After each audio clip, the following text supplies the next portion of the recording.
د بلخ ملي راډیو تلویزیون آمر مولوي محمد محمدي د دغه ولایت په کچه د خپلو فعالیتونو د دوام په اړه د خبرو پر مهال وویل چې تل یې هڅه کړې ده چې اغیزمن او کره معلومات وړاندې کړي او د افغانستان د اسلامي امارت پالیسي خپله دنده او مکلفیت ګڼي.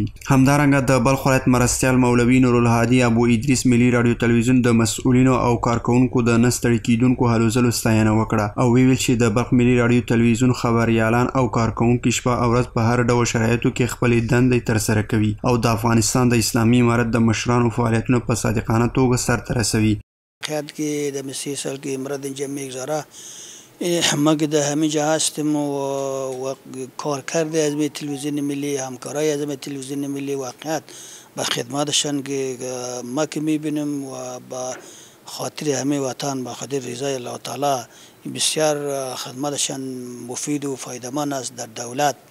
و که چون که این تلویزیون ملی یک چشم همه امارت اسلامی است که است تماما کارکردهش در مردم در ملت که است نمایان میکنه و نشان میده و مردم را امیدوار میسازه. همین تلویزیون ملی است. واقعا خیلی ما با این باره خوشحال هستیم، راضی هستیم از کارکرده اینا. همه ایشان که است با وظیفه خود منظم موظف هستند. واقعا خیلی جای خرسندی و خوشحالی است.